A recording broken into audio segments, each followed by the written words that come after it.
Clip is on. I just need to put the bumper on still, but everything is wired. Everything is plumbed. The coolant is full.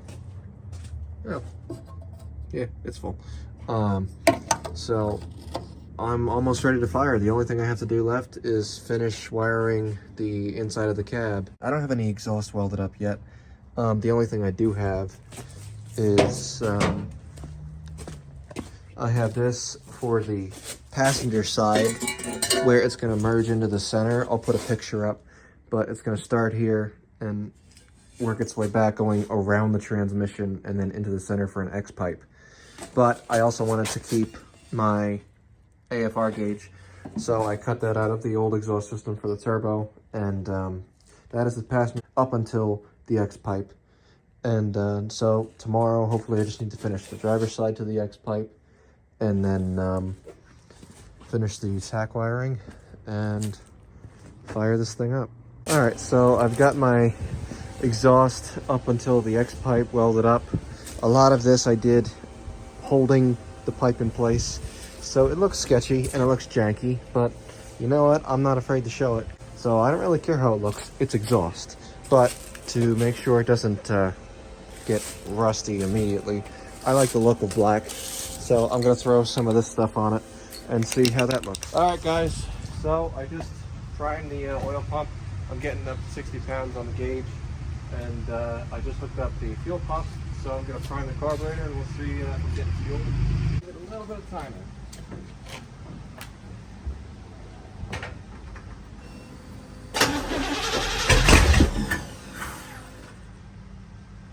No, does not like that. Did not like that. Okay, that's wrong.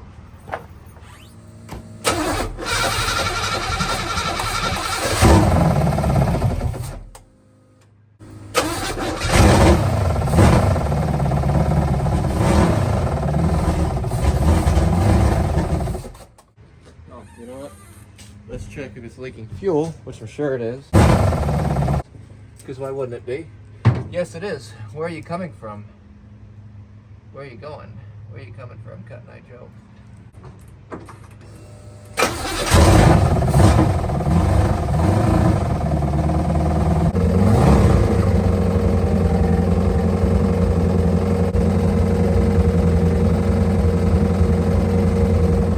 Making a horrible knocking sound, so that's good.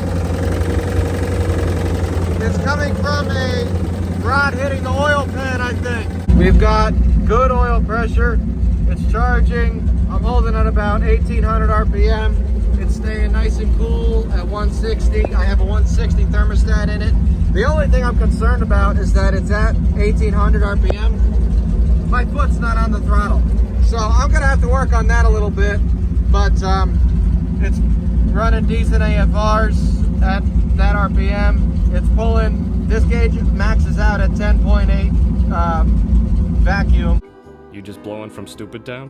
So I guess that's running pretty good. I don't really know what the true vacuum is. We'll figure that out once I get a mechanical gauge on it. But we will see.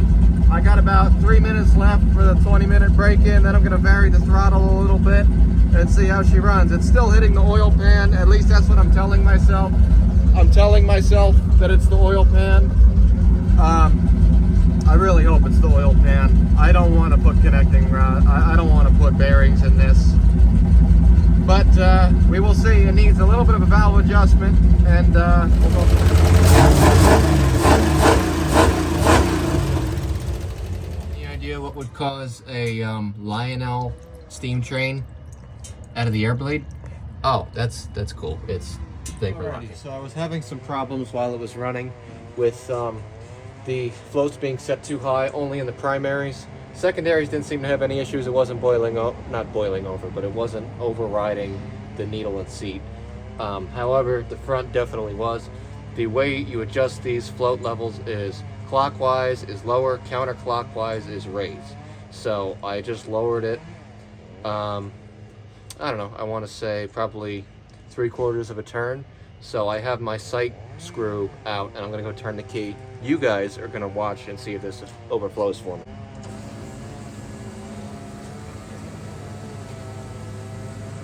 Yes, very much so. So, I need to lower this screw more. Also, it's not a good idea to use rags, or at least, you know, if you're gonna use a rag, kind of get a new one every now and then so you don't just have a flaming Molotov sitting on your hot intake. But anyway, I'm gonna ignore what I just said.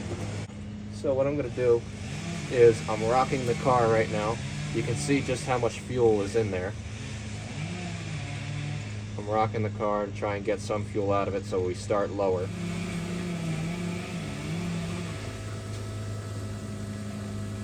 Alright, it's getting closer. Oh, you know what? My gauge is up to 8 pounds. That might explain it.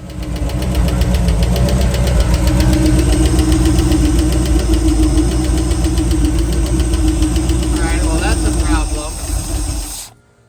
I've got a couple carburetors to choose from. This one's having issues on the car. I'm going to tear this one apart and really dive into it.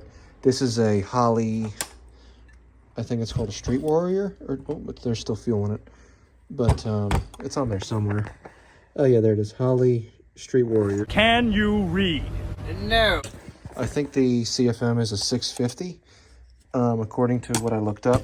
These are both Holley 390s for the 6-cylinder that I had in it. And both of them have been stripped for parts for obviously a while. That's of October of 22. So both of these are out because obviously a 390 is not going to feed those AFR heads. I have a 450 here, which I stripped all the parts off of to put onto this 650. However, this I did a bunch of work to make it boost referenced and all kinds of stuff. I also don't think a 450 would do good on that 350 V8. So this is really the only option I got, short of buying another carburetor. So I'm going to pull this one apart and see what issues I'm having in here. The air bleeds are having some issues where these must be clogged or something because it's still overdrawing fuel once the engine is shut off. And to my understanding, these are supposed to stop that, or the two center ones are supposed to stop that. So I have a lot of divulging I need to do to figure out how this carburetor works. I've never worked on this style Holley car. Alrighty, so I'm currently rebuilding this Holley. It actually turns out it's a 750 carburetor, but I've got the base plate off of the main body, and I wanted to mention to you guys a key difference when it comes to standard 750s versus like street demons and that kind of thing. If you look at the two ports for your idle mixture, or for your idle circuit, I should say, on this gasket, this is for a demon. This is straight up and down.